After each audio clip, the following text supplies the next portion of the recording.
I think it's safe to say that Shadow the Hedgehog has been redeemed and has been brought to justice in the writing standpoint, and everyone collectively likes him now. Like, come on, we wouldn't get this cutscene back in the 2010s, come on now. And well, I think he'll be in Sonic Frontiers 2. Heck, I think he'll be playable too. Today I will explain why Shadow will be in Sonic Frontiers 2. Let's get started. The reasons boil down to two main reasons, and the second one pretty much confirms that Shadow will be in Sonic Frontiers 2, at least to me.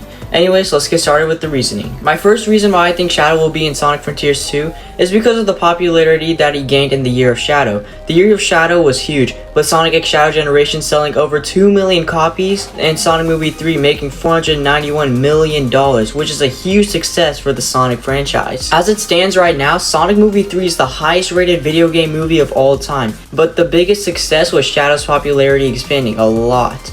I mean, John Wick plays him, bro. Like, how is that not success? Everyone on YouTube, Twitter, and TikTok kept talking about Shadow, whether it was edits, video essays, or more. Everyone was talking about it. So it would be the smartest decision to put Shadow in this game and make him playable.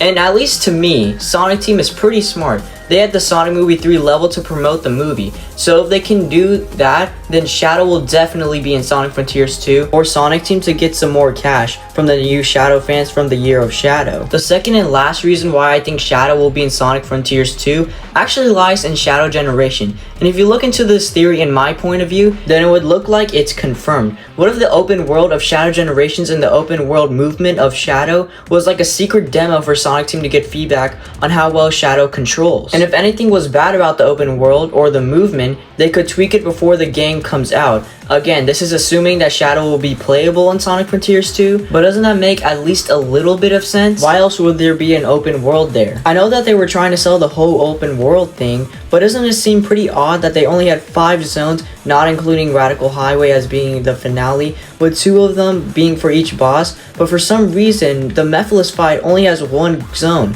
which is Chaos Island. Then you had the finale zone, which was Radical Highway. Wait a minute. They probably didn't work on another zone because they realized that it would take too much time and they wouldn't be able to finish the open world. So that's why before Mephiles, you only have 1 zone to complete. They didn't have enough time to make another zone, so they opted to just go for the whole open world thing because that's more important. That's cool and all, but what does this have to do with Shadow being in Sonic Frontiers 2? What if there was going to be a 6th zone, but due to time constraints and the open world being a top priority, they just went with the whole open world because they wanted feedback on how Shadow controlled.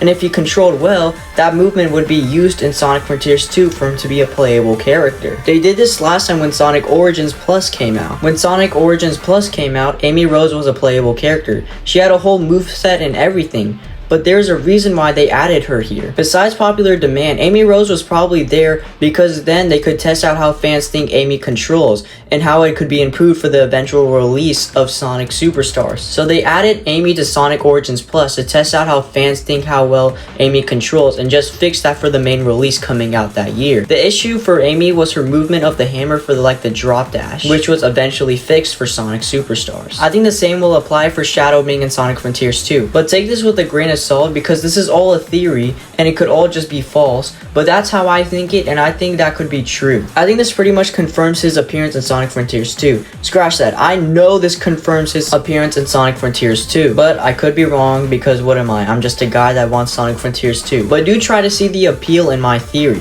Anyways, that's the end of the video. Comment which characters you would like to see in Sonic Frontiers 2. Make sure you watch the video displaying right now. And with that, thank you so much for watching and peace.